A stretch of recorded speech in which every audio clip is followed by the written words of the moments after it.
morning, Year 3. Right then, so we are on chapter 14 of Gangsta Granny today, and we are looking at the chapter Nosy Neighbour. Okay. Ben couldn't help himself as his eyes darted towards the window. For a brief moment he saw a dark figure wearing a strange hat peer through the dirty glass and then quickly disappear out of view. There was a man peering in at the window, said Ben breathlessly. I know, said Granny. I told you not to look.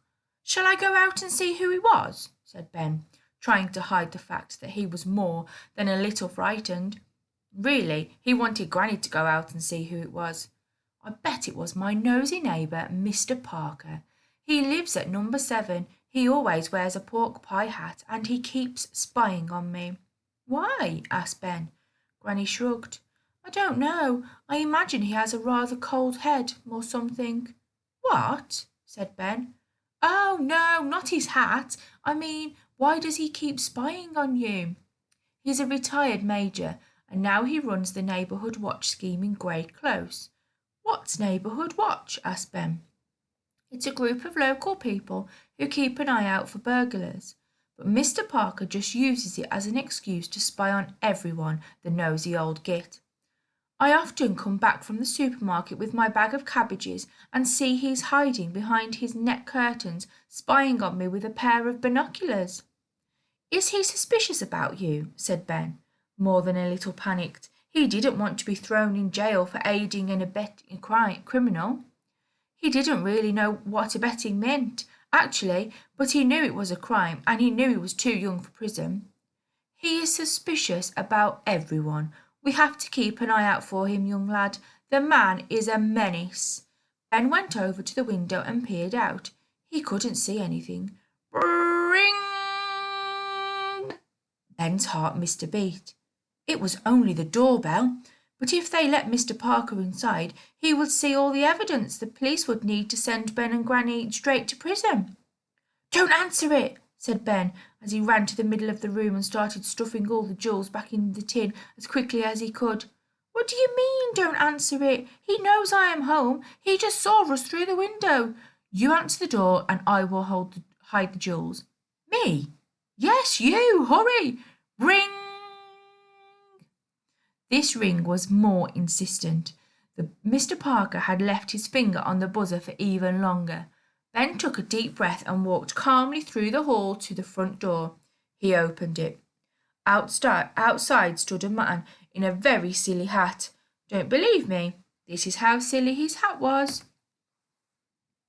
Yes, said Ben in a squeaky high voice. Can I help you? Mr. Parker put his foot inside the bungalow so the front door couldn't be closed on him. Who are you? He barked nasally.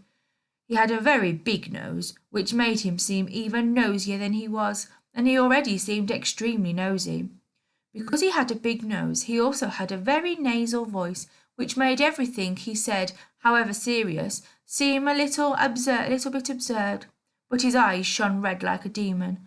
I am Granny's friend, spluttered Ben. Why did I say that? He thought. In truth, he was in a terrible panic, and his tongue was running away with him. Friend? Snarled Mr. Parker, pushing open the front door. He was stronger than Ben, and soon forced his way inside. I mean grandson, Mr. Parker, sir, said Ben, retreating back towards the living room. Why are you lying to me? He said, taking several paces forward as Ben took several paces back. It was as if they were dancing the tango. I am not lying, cried Ben. They reached the living room door. You can't go in there, yelled Ben, thinking of the jewels still scattered all over the carpet. Why not? Because Granny is doing her naked yoga. Ben needed a dramatic excuse to stop Mr. Parker barging through the door and seeing the jewels. He was pretty sure he had hit the jackpot as Mr. Parker paused and furrowed his brow. Sadly, the nosy neighbour was not convinced. Naked yoga? A likely story. I need to talk to your grandmother right away. Now get out of my way, you nasty little worm of a boy, he said as he shoved the boy aside and opened the living room door. Granny must have heard Ben through the door, because when Mr. Parker burst into the room, she was standing in her bra and knickers in a tree pose. Mr. Parker, do you mind? Said Granny, in mock horror that he had seen her in a state of undress. Mr. Parker's eyes spun around the room. He didn't know where to look, so he fixed his glare on the now bare carpet. Excuse me, madam, but I need to ask you, where are those jewels I saw a moment ago?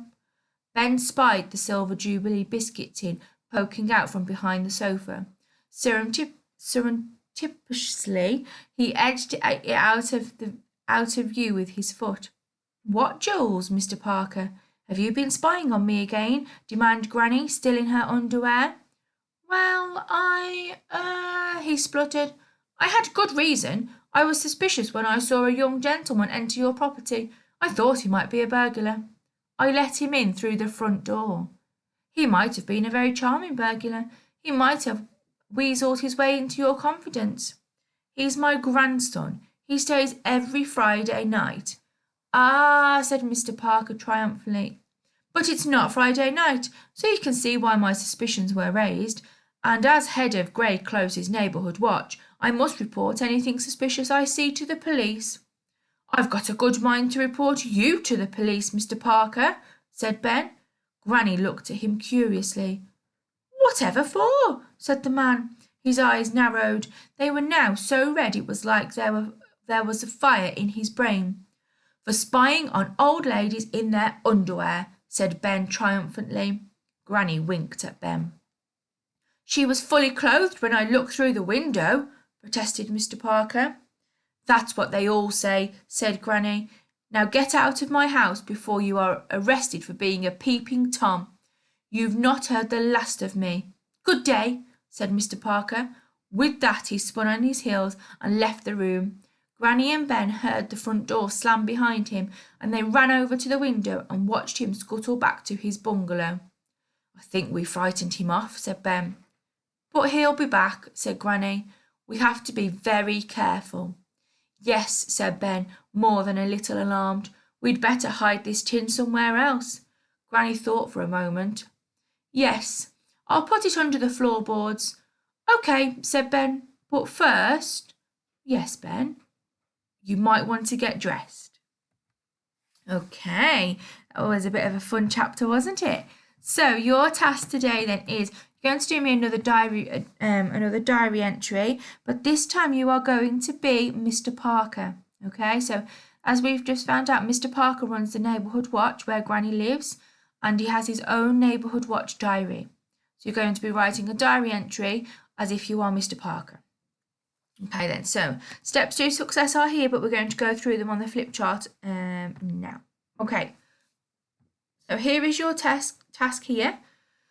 Here are some questions that you could answer in your diary entry. Remember that you are Mr. Parker, so you might want to talk about what you have observed happening at Granny's house. Why are you suspicious? And what do you plan to do next? Okay then, so just a bit of background information on Neighbourhood Watch. You might have seen these posters around your area. Okay, so these posters are actually real, and Neighbourhood Watch is a real thing. Okay, it's an organised group of people who are concerned about crime and vandalism within a neighbourhood. Okay, so they're not police, they're just people that are concerned about their neighbourhood, and they want to make sure that people are safe. Okay, so Mr. Parker runs this group, so he is in charge of making sure people are safe in their neighbourhood. So if he does find anything suspicious or sees anything suspicious, then he would then phone the police, and then the police would get involved. Okay, I think Granny and Ben have put Mr. Parker off from phoning the police. So then, your steps to success then, very similar to what you've done before with your diary entry. I can include an exclamation sentence. I can include a question sentence. I can describe my thoughts and feelings. I can write in first person using personal pronouns, and I can use fronted adverbials correctly.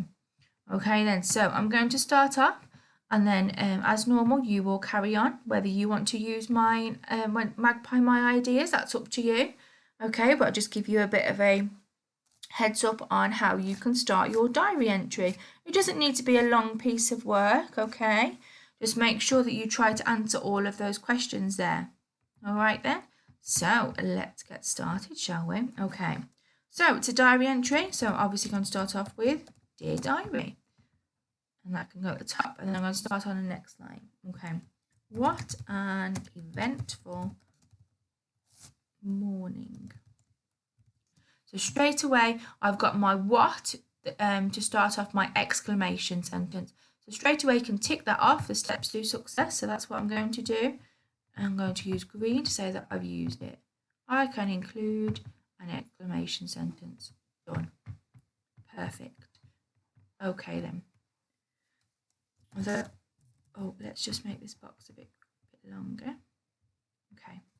The old lady across the street is definitely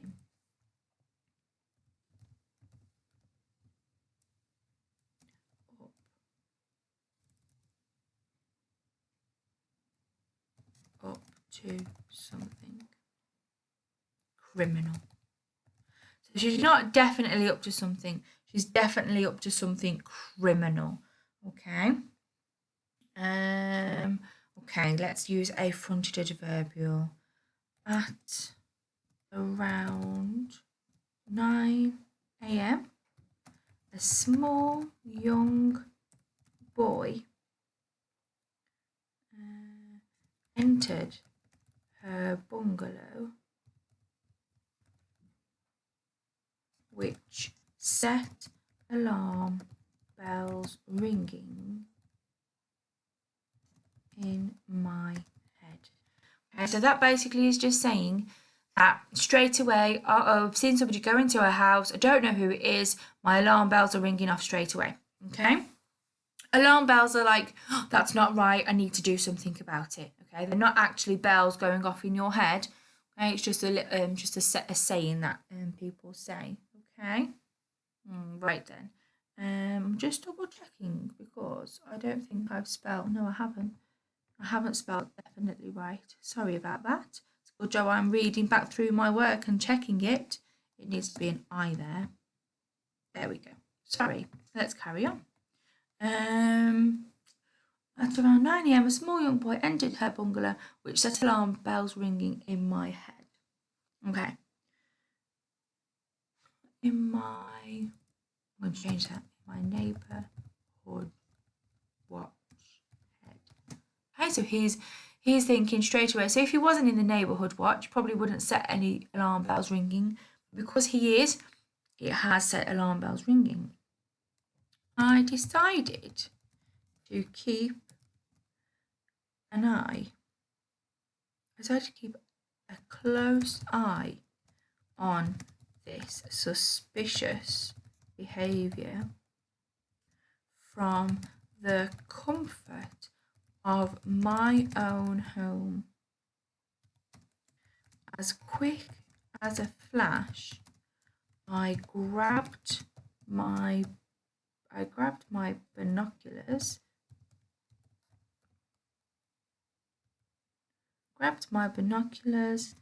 and set up watch slightly behind my neck curtains. Okay then, so that is just a little bit of an introduction to get you started. So I haven't spoken about what Mr. Parker has decided to do. He's decided to get up out of his bungalow and walk over to Granny's bungalow, hasn't he? He's then started to look through the front window of Granny's bungalow, noticed all these jewels on the floor.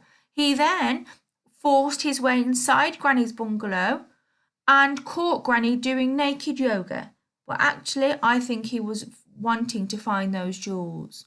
So you can talk about that in your diary entry. All right, so don't forget, you've got your steps to success. What else can I've described my thoughts and feelings. I haven't done it all, I've done some. So I'm going to just highlight that in orange to say that, yep, I've done that a little bit. I've wrote in first person, but I haven't finished, so that's also going to be in orange. And I've used some fronted adverbials, but I haven't finished, so that's also going to be in orange. I haven't used a question sentence yet, but I'm sure that you'll be able to get some question sentences in there. Okay?